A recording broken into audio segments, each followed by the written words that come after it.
Olá, meus caros, nós estamos aqui para a nossa terceira aula do curso de Iniciação à Teologia Católica.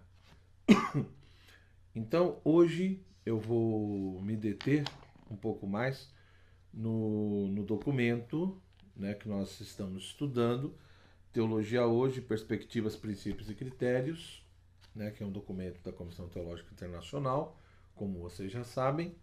E eu quero me deter mais no item 1.2, que trata justamente da questão da fé, tá?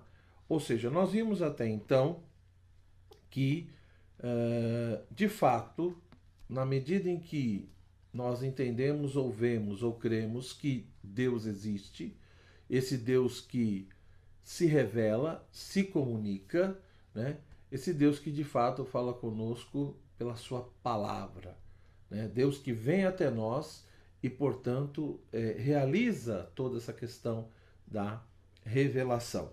Então, como nós vimos anteriormente na aula número 2, eu procurei focar bastante esse aspecto, né, do primado da palavra de Deus, do ponto de vista católico, né, todo esse amor, sim, às Sagradas Escrituras, mas ao mesmo tempo essa consciência de que o cristianismo não é uma religião do livro, porque de fato ela é a religião da palavra de Deus, né, que não se identifica simplesmente com a questão de uma palavra escrita muda, mas a realidade com esse verbo encarnado divino que fala conosco, esse verbo vivo. Agora, na medida em que de fato nós partimos desse princípio de que Deus é um Deus que se comunica, é um Deus que se revela, o texto, né, da Comissão Teológica Internacional, no item 1.2, número 10, ele coloca justamente o que? A fé como resposta a essa palavra de Deus. Ora, para analisar essa questão da fé como resposta a essa palavra de Deus, o documento então cita justamente o que? Um trecho da carta de Paulo aos Romanos, o capítulo 10 e o versículo, né, capítulo 10, versículo 17. A fé vem da pregação e a pregação é pela palavra de Cristo. Ora, segundo os teólogos, né, que compõem essa comissão, nós podemos encontrar aqui esse trecho da carta de Paulo aos Romanos, digamos, apresentaria dois aspectos extremamente importantes e no que diz respeito à relação da fé, né, em relação à fé. O primeiro ponto é que a fé, de fato, né, decorre de uma postura de escuta da palavra de Deus. Ou seja, a fé pressupõe essa disposição de ouvir, de escutar essa palavra de Deus que vem até nós. Então, pela essa própria presença e poder do Espírito de Deus na nossa vida, com a ajuda do próprio Espírito Santo, pelo poder do próprio Espírito, o ser humano então vem e ouve, escuta essa palavra de Deus.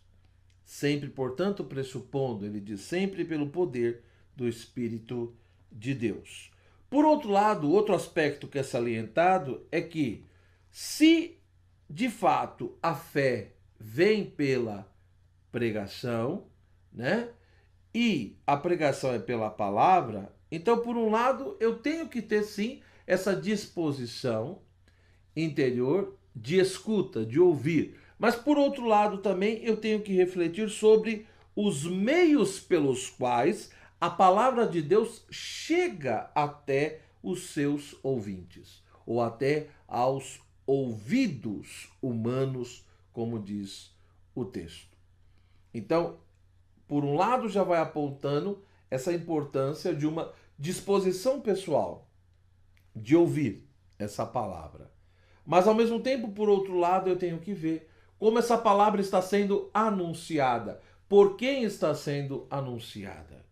E aí, na sequência do texto, é por isso que o documento vai salientar que, de fato, a palavra de Deus, ela pode ser proclamada, né, constantemente. Existem aqueles que de fato foram enviados para proclamar a palavra e, evidentemente, para ajudar a despertar a fé naqueles que ouvem, né? Então, disso decorre o quê? Decorre que, de fato, a palavra de Deus, ela pode ser pregada, ela pode ser proclamada constantemente, mas essa proclamação, ela tem que ser de uma forma autêntica.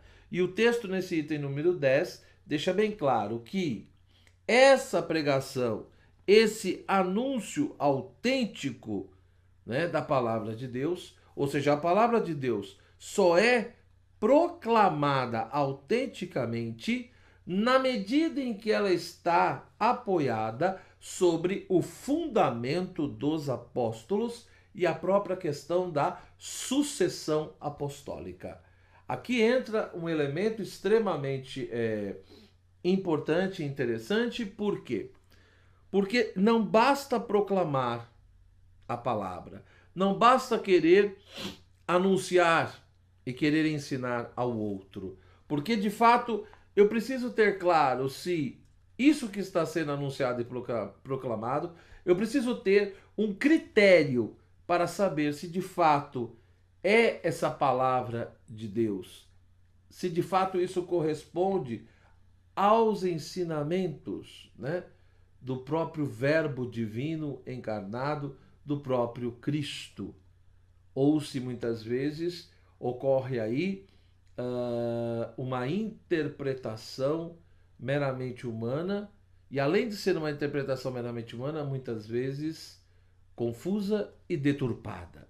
É aí que entra então esse fundamento, esse elemento extremamente essencial, a ligação, a relação com os apóstolos, né? Ou seja, eles que de fato viram e ouviram, né, que vivenciaram com essa palavra de Deus encarnada, né? E a partir dos apóstolos, aqueles que foram sucedendo esses apóstolos.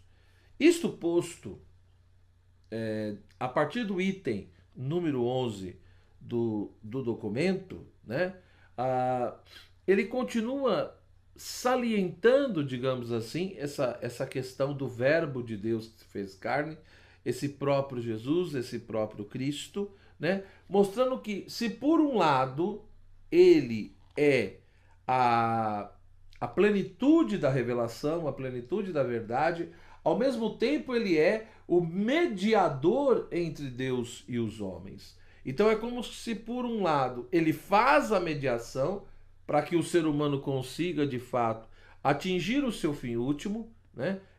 Se aproximar de Deus, chegar à casa do Pai, atingir essa plenitude, mas ao mesmo tempo ele também é essa própria plenitude. Ou seja, é como se ele fosse o fim e o caminho. Ele é o caminho, mas ao mesmo tempo também está ali no fim, nessa plenificação. E aqui, de fato, o documento coloca que nessa dimensão, e compreendendo e vendo que Jesus, ele é ao mesmo tempo mediador e a plenitude de toda a revelação, a resposta que o ser humano dá a essa palavra que se revela, que é justamente a fé, é uma resposta pessoal. E por que é uma resposta pessoal?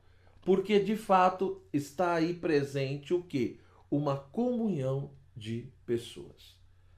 Quem realmente tem fé, e o Papa Bento XVI e muitos textos dele sempre gostava de salientar isso, né? Que ter fé não é simplesmente ter uma crença, não é simplesmente acreditar em alguma coisa. Ter fé é ter esse encontro, né, pessoal com alguém. A fé, portanto, ela tem uma dimensão de pessoa, né? Uma dimensão de pessoalidade, ou seja, eu como ser humano, enquanto realizo um ato de fé, eu faço isso como um ser pessoal. Sou eu que faço isso.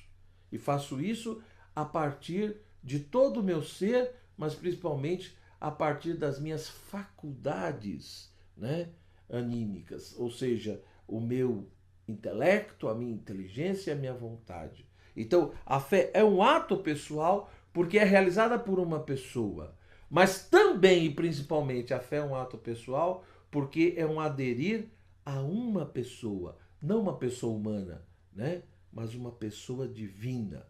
Mais do que uma pessoa divina, há essa dimensão trina, né? Porque Deus é uno e trino, uno na natureza e trino nas pessoas. Então, é aderir a alguém. É de fato aderir a alguém. A partir disso, ou salientado isso, o texto mostra claramente que quando nós falamos de fé como ato pessoal, a fé pressupõe justamente o quê? O se entregar totalmente a Deus, né? Ou seja, a fé é essa entrega total, inteira a Deus. É se lançar nos braços de Deus, é se abandonar àquele que nós entendemos que é o princípio e o fim. É a origem do nosso ser, mas também é o nosso fim último. É o sentido da nossa existência. É a garantia da realização plena do nosso ser. Então, esse abandonar-se, esse lançar-se, esse entregar-se a Deus, né? E que envolve, segundo o documento, uma total submissão, né, do meu ser a Deus. Livremente eu me submeto a ele, mas submeto principalmente o quê? O meu intelecto e a minha vontade. Ou seja, toda a minha capacidade de intelecção, de raciocinar, de pensar, de refletir, de buscar entender, essa capacidade de entendimento. Mas ao mesmo tempo também a minha vontade, essa capacidade de querer livremente, né? De querer ou não querer algo, de ir em direção a algo, de se colocar em movimento. Então, o intelecto e a vontade, por intermédio da fé, se submetem livremente a Deus. E aqui tem um ponto que eu gostaria de parar um pouquinho e chamar a atenção. Porque isso mostra que, do ponto de vista católico, eu não posso simplesmente definir ou entender a fé como emoção ou como sentimento. A fé, de fato, como diria São Tomás, ela é um ato da inteligência, movido pela vontade. Isso quer dizer o quê? Quer dizer como que as verdades da fé e a própria fé têm uma dimensão que é clara e tem uma dimensão que é um pouco obscura. E por que isso? Né?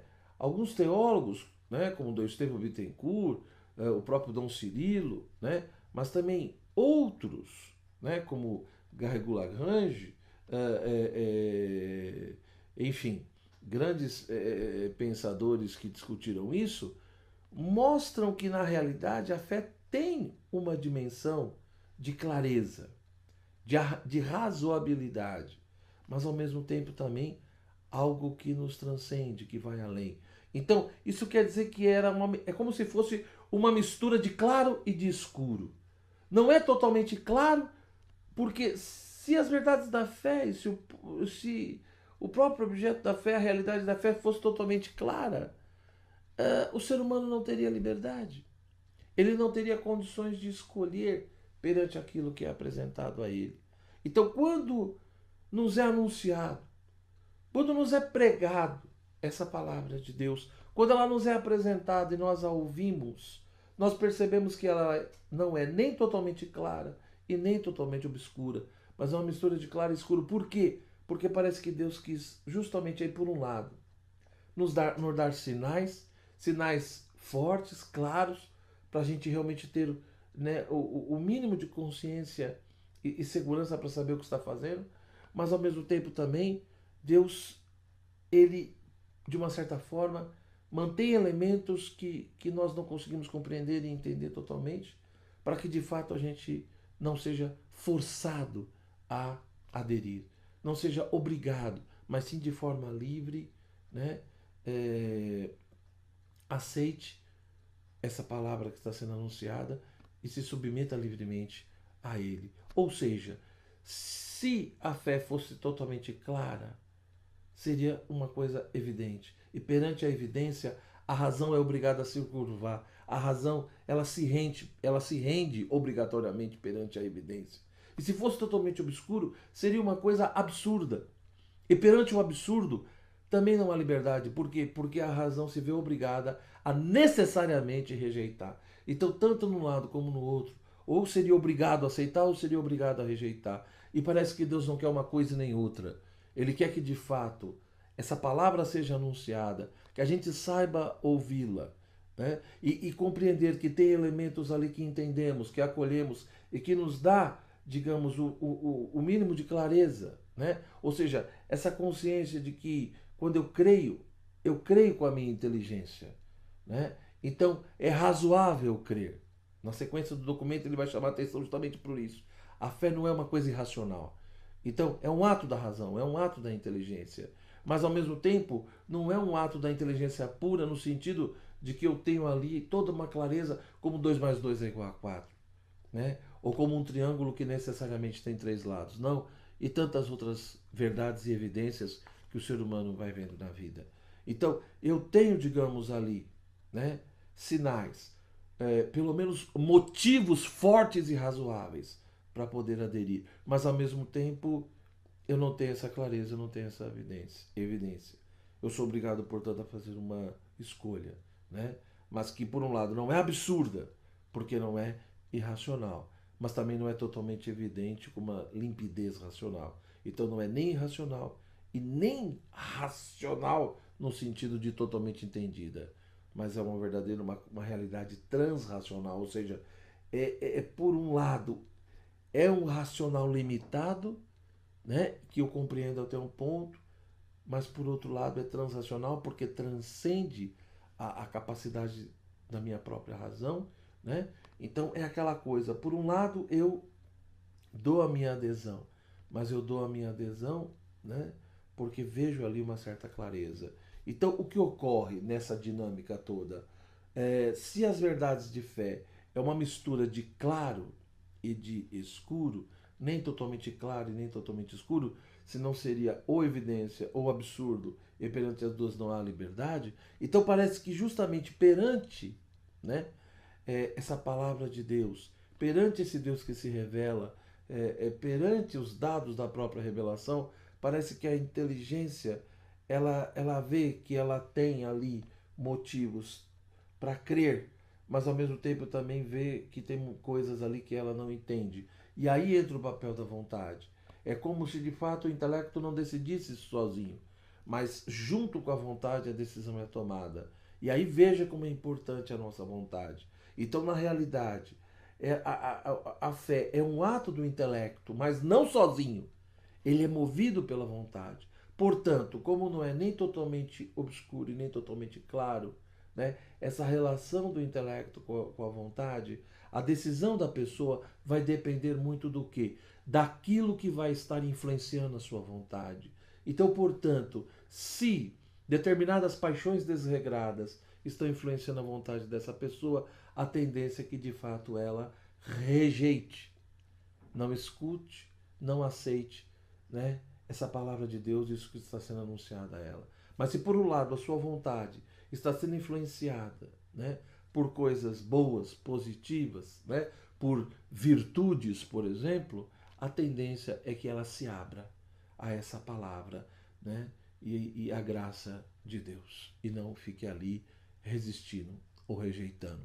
Então, essa dinâmica, ela é muito importante. Daí como a gente vai percebendo a importância de educar o nosso intelecto e de educar a nossa vontade. Porque senão tem implicações extremamente, digamos, negativas. E finalizando esse item número 11, o que a gente percebe aqui no documento? Que de fato a fé, enquanto fé viva, né, ela se relaciona tanto à questão do amor, da caridade, como à questão da esperança. Ou seja, o Espírito Santo de Deus, através do dom do Espírito Santo, a fé de fato, ela vai agindo nos corações, ela vai derramando, né? Ela vai orientando toda uma dimensão na vida humana e, por intermédio do Espírito Santo, esse amor de Deus é derramado nos nossos corações e essa fé que de fato nos leva a vivenciar, a praticar cada vez mais esse amor em relação a Deus e em relação ao próximo, mas ao mesmo tempo também não termos apenas um mero otimismo, mas também pela ação do próprio Espírito Santo. Essa fé também, de uma certa maneira, sustenta essa esperança, essa certeza de que, de fato, Deus é fiel e não nos decepciona, né? Ah, portanto, esse item 11, o documento termina mostrando que Paulo, ele enfatiza que a fé evocada pela palavra de Deus, de fato ela reside no coração, né? E dá origem a uma confissão verbal. Ou seja, o documento a partir desse texto, a partir desse momento do texto, vai mostrando que se por um lado, no ato de fé, pressupõe essa adesão a Deus, esse aderir a Deus, né? E uma submissão forte, plena do intelecto e da vontade, a partir do item 12 e na própria sequência do texto, vai ficando mais claro, digamos assim, né, que do ponto de vista católico, nós temos que valorizar, digamos, nessa dimensão da fé, tanto o aspecto objetivo quanto o aspecto subjetivo. Ou seja, no item 12, o texto diz literalmente: a fé é a experiência de Deus. Ou seja, falar de fé também é falar dessa experiência de Deus, né? Dessa experiência religiosa, dessa experiência de Deus que o ser humano tem na vida dele e que envolve todo o seu ser. Ora, isso é extremamente importante. Lógico que muitas vezes se gera toda uma polêmica no sentido de usar a palavra experiência, né? Não é à toa que tem vários textos que discutem isso.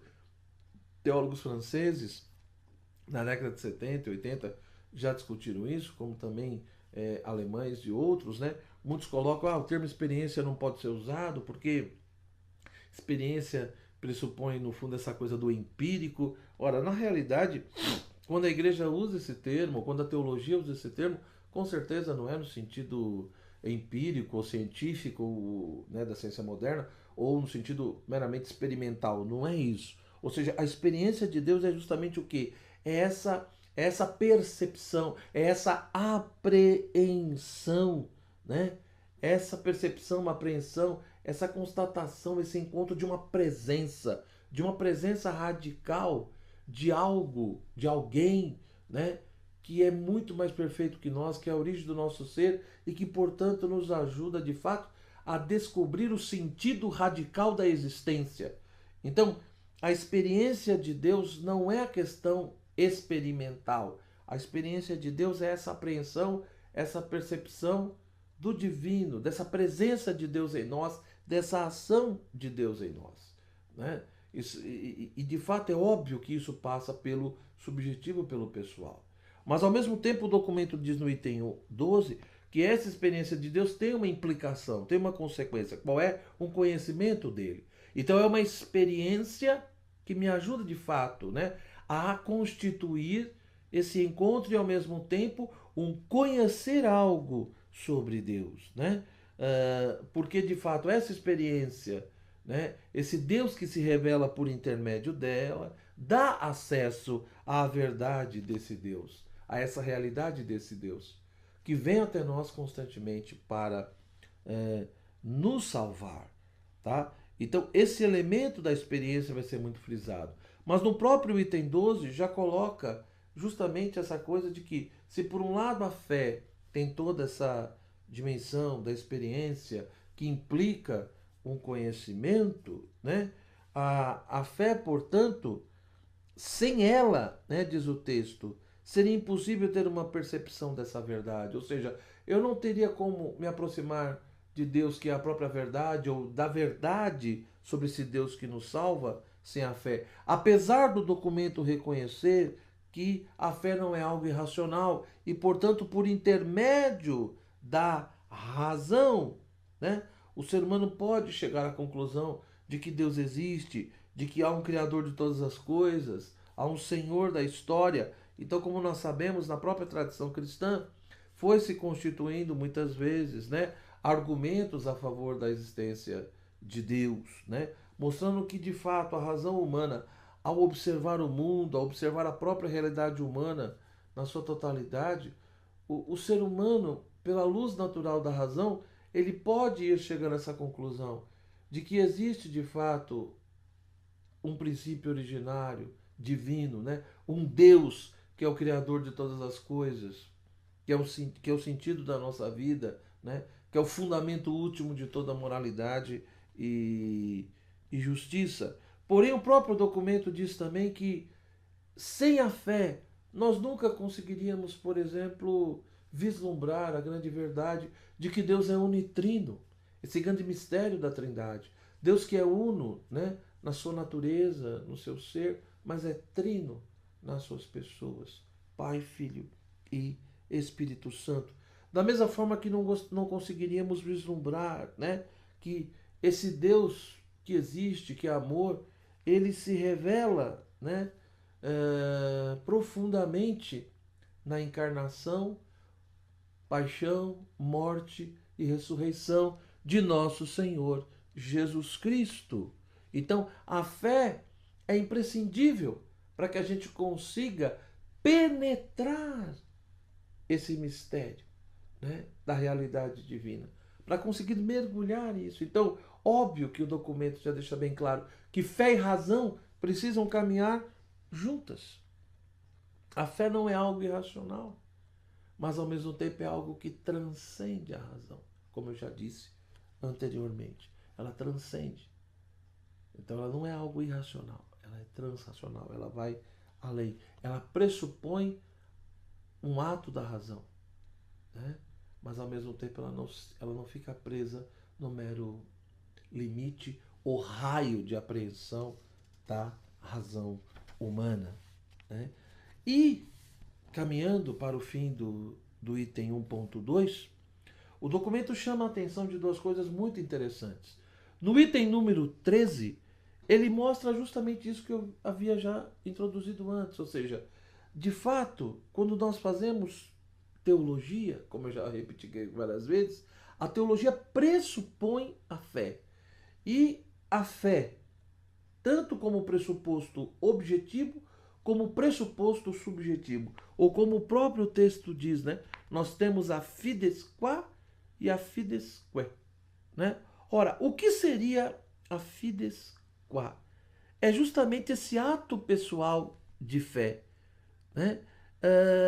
Essa postura, essa atitude de confiar, de aderir a alguém, de aderir a Deus, de aderir a Cristo, essa palavra eterna do Pai, né?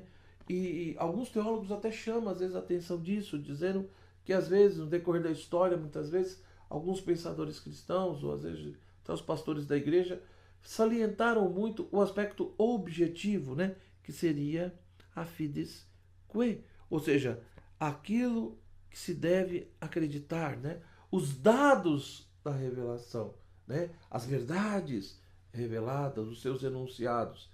Então, muitos às vezes até criticam dizendo esse elemento pessoal, subjetivo, às vezes foi deixado de lado. E no mundo moderno e contemporâneo parece que isso se retoma um pouco ou se valoriza um pouco mais, né?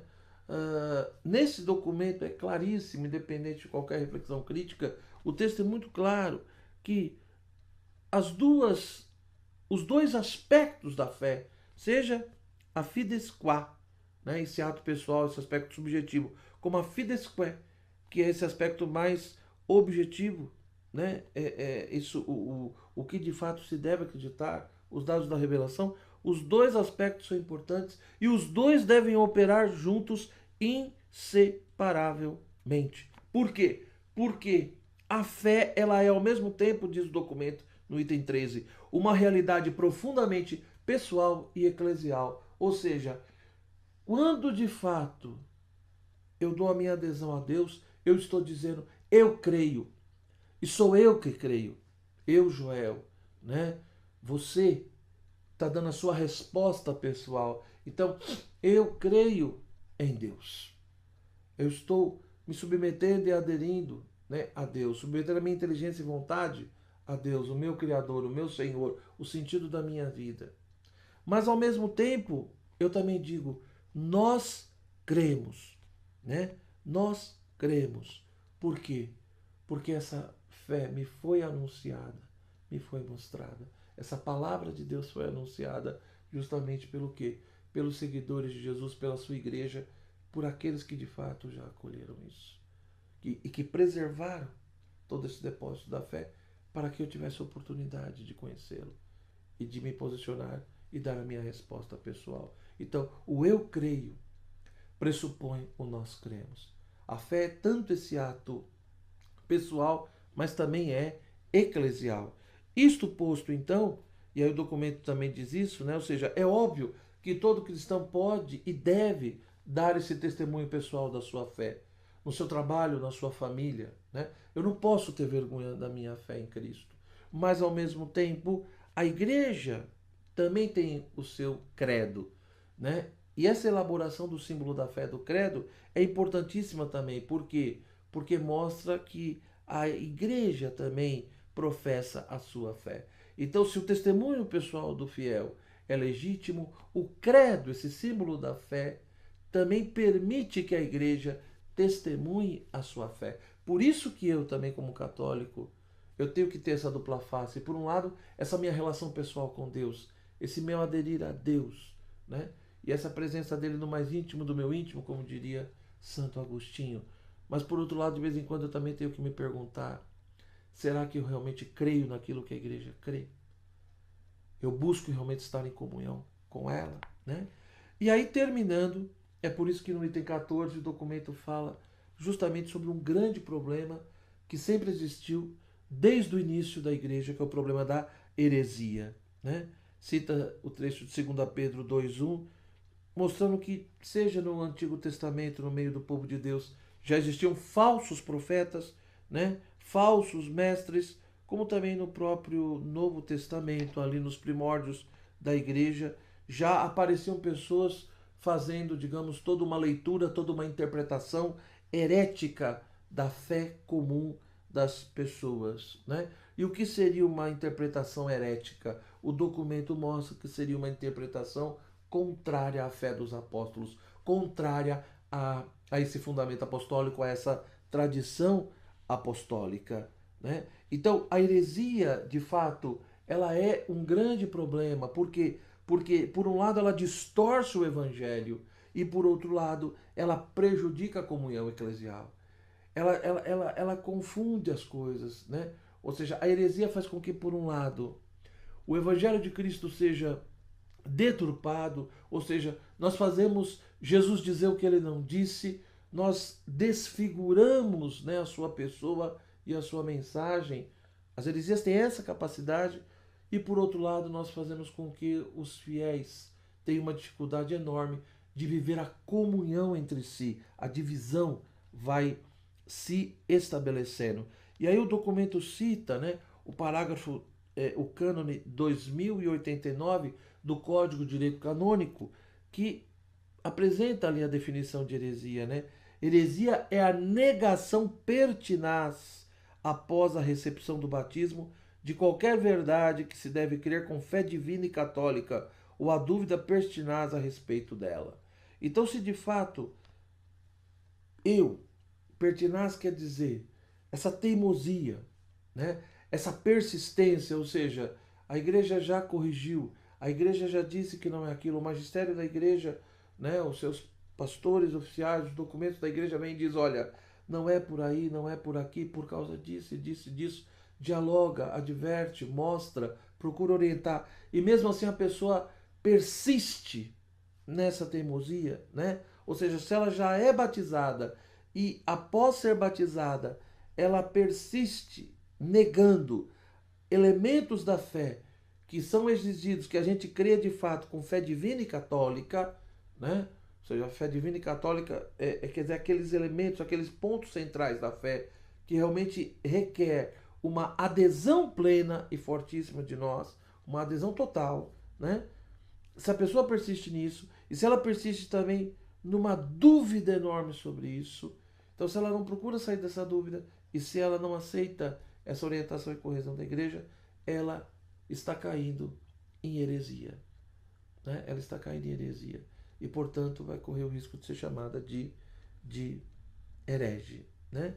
E o grande conselho do documento é, portanto, que quem é culpado, né, dessa teimosia, dessa obstinação, a pessoa que de fato cai nisso, né, e é culpada, quem é culpado de tal obstinação, que vai contra de fato os ensinamentos da igreja, deve substituir a sua opinião pessoal, o seu julgamento pela obediência à palavra de Deus, ou seja, o seu fides qua, ele deve ser deixado meio de lado, o seu julgamento pessoal, e com toda a humildade aderir àquilo que Deus está propondo pelas mãos da igreja, o que a igreja de fato está orientando, né? Finalizando, o documento diz: a heresia serve como um lembrete de que a comunhão da igreja só pode ser assegurada se fundada na base da fé católica, em sua integridade, e impele a igreja a uma busca cada vez mais profunda da verdade na comunhão. Então a igreja vai de fato buscando cada vez mais essa verdade, mas na comunhão, sem romper a unidade, sem quebrar essa unidade. Mas ao mesmo tempo mostra como que a heresia pode ser um grande problema na vida, né, eclesial. Por quê? Porque vai trazendo fissuras, vai rompendo, vai quebrando tudo, ou seja, não é aquele pluralismo legítimo e sadio que nós falamos na aula passada e que o documento fala. E finalizando esse item 1.2, o documento termina no item 15 dizendo que no fundo, portanto, aqui se estabelece um grande critério da teologia católica, né? É que é justamente o que? A fé da igreja, né? O documento diz: um critério da teologia católica é que ela tem a fé da igreja. Portanto, uma teologia que não tem a fé da igreja como fonte, como contexto e como norma, não pode se dizer católica segundo o documento. Ou seja, a teologia católica de fato reconhece, o documento reconhece que a fides qua, né, essa resposta, essa adesão, esse ato pessoal subjetivo é valoroso, é importante, né? Mas a fides qua precisa caminhar junta com a fides quae e vice-versa. Ou seja, o ato pessoal, essa adesão pessoal a Deus, também tem que estar ligado aos dados da revelação, ao conteúdo revelado por Deus. Então, e portanto aos ensinamentos da igreja. As duas coisas precisam caminhar juntos. Por um lado, eu preciso aderir àquilo que de fato se deve crer.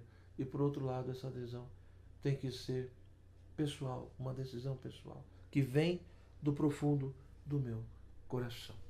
Tá? Bom, eu espero que essas reflexões tenham ficado claras, que você possa ler o documento depois, e na nossa próxima aula eu vou tratar justamente do item 1.3. Eu vou seguir a sequência do documento que fala sobre a teologia como compreensão da fé, depois vão vir os outros capítulos e aí a gente vai discutindo. Para aqueles que querem se aprofundar um pouco mais, tem um livro, né, do René Latourelle, é um livro um pouco antigo, né, eu não tenho original, tenho uma cópia, que é Teologia, Ciência da Salvação. Foi publicado, né, pelas edições paulinas, você encontra em sebo, bibliotecas, etc. Então, René Latourelle, Teologia, Ciência da Salvação. E tem um outro livro dele que também é muito interessante, que é Teologia da Revelação, que também foi publicada pelas paulinas. Tá bom? Eu tenho duas xerox, e são uma xerox de cada livro, e são textos bem interessantes, tá? Que você possa, então, se você ainda não se inscreveu no meu canal do YouTube, que você possa se inscrever, fazer todo o procedimento necessário para receber os recados quando tiver novos vídeos. E também visite o meu site, né? www.joelgracioso.com.br. Lá você vai achar várias coisas gratuitas, né? Obras, textos, etc. E também vários outros cursos na área de espiritualidade, de patrística, de filosofia, teologia, etc. Tá bom? Muito obrigado pela sua atenção. E além do YouTube, se quiser me acompanhar, é só você também curtir a minha página no Facebook, tá? Facebook/Joel Gracioso. Que Deus te abençoe. Até a nossa próxima aula, semana que vem. Até mais. Tudo de bom.